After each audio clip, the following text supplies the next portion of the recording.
अस्सलाम वालेकुम। आज मैं बात करूंगा ब्लैक्स के बारे में। आपने अक्सर यूरोप के देशों में और भी कई देशों में आपने नस्ल भेद सुना होगा। जैसे अपने भारत में चलता ना जातिवाद, ऐसे ही वहाँ पे नस्ल भेद चलता है। नस्ल भेद क्या होता है? नस्ल भेद और जातिवाद क्या होता है? एक तबका दूसरे तबके को खुद से कम समझता है और उन्हें अपना नौकर बनाने की कोशिश करता है। वो अपने बराबर में उसको कभी नहीं बिठाना चाहता है। ये होता फ़र्क। अरब में भी होता था, कबीले टू कबीले होता था। वो कबीलों में फ़र्क होता था कि हम सबसे आला ख़ानदान के हैं, हमारा कबीला सबसे आला है। ये भारत में भी ऊंची नीची जाति होती है, ये हर जगह होती है। ये होता क्यों है? इंसान देखिए सब बराबर है। होता है ये सारा सिस्टम है एजुकेशन से। एजुकेशन से ही हम महान बनते हैं, एजुकेशन से और अपनी क्वालिटी बहुत सारे टैलेंट से, चाहे वो युद्ध लड़ने की कला हो, बात करने की कला, उसी से हम अच्छे बुरे बनते हैं, उसी से हमारी सारी चीज़ें आती हैं। अब ब्लैक्स की बात करते हैं। जैसे जो अमेरिकन्स होते हैं वो ब्लैक्स को पसंद नहीं करते हैं। हालांकि बराक ओबामा ब्लैक थे और वो राष्ट्रपति रहे अमेरिका के। बेसिक चीज़ क्या, बुनियाद क्या है इसकी? देखिए, ब्लैक हमारे प्रॉफिट मोहम्मद ने उनको बराबरी दी। हज़रत बिलाल पहले ब्लैक थे जिनको ग़ुलामी से आज़ाद करवा के वो मुसलमान हुए, उनको ग़ुलामी से आज़ाद करवा के बराबर का दर्जा दिया गया। तो हमारे नबी ने ये शुरुआत की थी। अच्छा, अगर दुनिया के तौर पे देख लीजिए, जो ब्लैक्स थे वो ग़ुलाम हुआ करते थे। दरअसल ताकत ही है, ताकत ही के काम आते हैं। अगर आप आज पॉर्न मूवी देख लें तब भी उनका उसमें क्या रोल है आप समझ सकते हैं। तो ब्लैक्स का जो है वो हमेशा से ग़ुलामों के तौर पे इस्तेमाल किया जाता था। हमारे नबी ने हज़रत बिलाल को आज़ाद कराया और बराबर का हक़ दिलाया, और सऊदी अरब से इन चीज़ों की शुरुआत हुई। इसीलिए बहुत सारे जो अफ्रीकन देश हैं वो मुसलमान ही हैं। अब इस पे आते हैं कि ब्लैक्स को कमतर क्यों आंका जाता है। इस चीज़ पे आप ध्यान दीजिए कि अगर आप साइंटिस्ट देखेंगे तो आपको ये क्रिश्चियन मिलेंगे, क्रिश्चियन से मुराद मतलब वाइट मिलेंगे साइंटिस्ट, या मिडिल ईस्ट के मिलेंगे ज़्यादातर, और या टर्की के मिलेंगे, चीन के मिलेंगे, और एक दो साइंटिस्ट भारत के मिलेंगे। आयुर्वेद जैसे भारत का बहुत अच्छा है भारत का। लेकिन ब्लैक का आपने कुछ देखा है अलावा मेहनत के? सिर पे पत्थर रख लेंगे, सिर पे पत्थर रख के पहाड़ पे चढ़ जाएंगे। कोई आविष्कार देखा आपने ब्लैक का? दरअसल ब्लैक चूतिए ही होते हैं।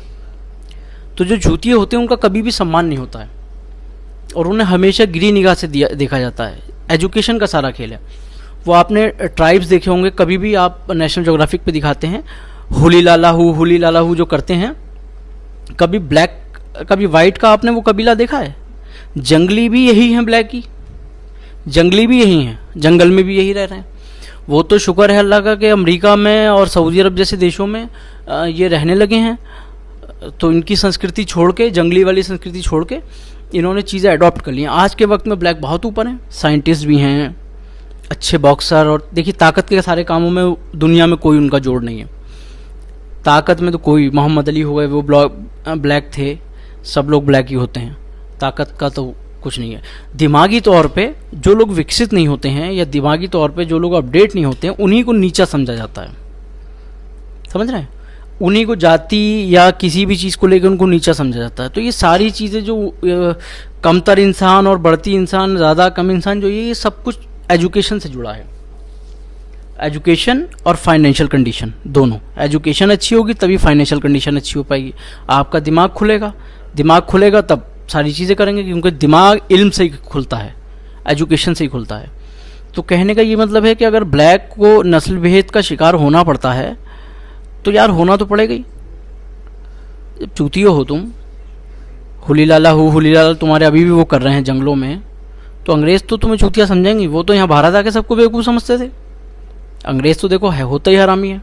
वो तो अपने आगे किसी को मानता ही नहीं है। अब सबसे बड़े जो ठेकेदार हैं ह्यूमन राइट्स के, वो अंग्रेज़ी देश हैं, जबकि प्रॉफिट मोहम्मद ने ह्यूमन राइट और औरतों की एजुकेशन पे काम शुरू किया था, और हज़रत सलाउद्दीन अयूबी ने ये शुरू किया था, जो हॉस्टल में बच्चे पढ़ते हैं और हॉस्पिटल फैसिलिटी जो होती है, वार्ड जो आज बुक होते हैं, कमरे जो बुक होते हैं, पहले लोग दवाई लेके चले जाया करते थे, ये हज़रत सलाउद्दीन अयूबी ने किया था।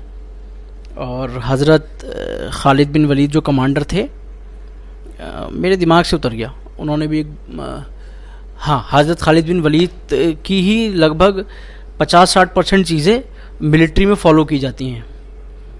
एक चाइना के राइटर हैं और बहुत बड़े जंगजू थे, उनकी की जाती हैं, हज़रत खालिद बिन वलीद की जाती हैं बहुत सारी, क्योंकि हज़रत खालिद बिन वलीद ने जितनी भी जंगें लड़ी वो कभी हारे नहीं। और रोम जैसे देश, पावरफुल सुपर पावर उस टाइम हुआ करती थी, बहुत कम सेना से उन्होंने हरा दिया। तो यार मुद्दे से भटक गया, मैं क्या बात कर रहा था? सुपर पावर देशों को हरा दिया, रोम जैसी, क्या मुद्दा चल रहा था? इससे पहले क्या बात चल रही थी? ब्लैक्स के ऊपर चल रही थी ना। हाँ, और जो ऑटोमन एम्पायर वाले हैं, इन्होंने नौसेना बनाई और पहली दुनिया की सबसे बड़ी तोप इन्हीं लोगों ने बनाई। बारूद का आविष्कार चाइना में हुआ, चंगेज़ खान ने पहले इस्तेमाल किया। तैमूर ने अपनी ज़्यादातर जंगें बारूद से जीती। बाबर ने भारत में जो पहली जंग जीती वो बारूद से जीती। कहने का मतलब ये ब्लैक्स जो थे, ये बेचारे ये जंगलों में रहते थे, तो इनका जो काम एक जानवर से लिया जाता है, इन बेचारों से वही लिया जाता था। अच्छा, दरअसल क्या होता है, जो मानसिक गुलाम हो गया होता है वो खुद को अपग्रेड नहीं करता। जैसे फ़ोन अपडेट होता है, वो अपडेट नहीं करते हैं खुद को, जिस ढर्रे पे चलते हैं उसी ढर्रे पे ये लोग चलते रहते हैं। इसीलिए इनका चूतिया काटा जाता है बेचारों का, इतना इनको वो आंका जाता है, जबकि अच्छे होते हैं, खूब लंबे चौड़े लहीम शहीम होते हैं। मगर यह है कि अब घूसा मारने का हो, सिर आपकी खोपड़ी अलग कर दें। चलिए खैर, नस्ल भेद को बढ़ावा देना या जातिवाद को बढ़ावा देना मेरा मतलब नहीं है। मेरा ये मतलब है, लोग जैसे करते हैं ना कि शिया सुन्नी में क्या विवाद है, आपका ब्लैक और वाइट में क्या विवाद है, तो मैंने ये बताने की कोशिश की, मैंने ये अपना व्यू दिया है। इंसान सब बराबर हैं, इंसानियत सब बराबर है, लेकिन इंसान छोटा बड़ा अपनी एजुकेशन से और अपने इल्म से, अपने रवैये से, इन चीज़ों से होता है। जब एक कोई ख़ानदान गांव में देखिए बिल्कुल जाहिल जपट होगा, वो जड्डी बात करेगा, आखिर में पूरा गांव उसका कट ऑफ कर देगा, तो वही नीच हो जाते हैं बाद में कि अरे इनसे कौन बोले, वो जड्डे हैं ये। तो ये जो ब्लैक हैं, ये सब आज भी आप कबीले देखिए, सब इन्हीं के कबीले मिलेंगे, जंगली कबीले जितने हैं। जो थोड़े बहुत यहाँ शहर में आ गए हैं वो भी जंगली हैं, घूसा मार के ईंट तोड़ दी, घूसा मार के गाड़ी पिचका दी, ये है। चलिए मैं अपनी बात ख़त्म करता हूँ यहाँ से। अल्लाह हाफिज़।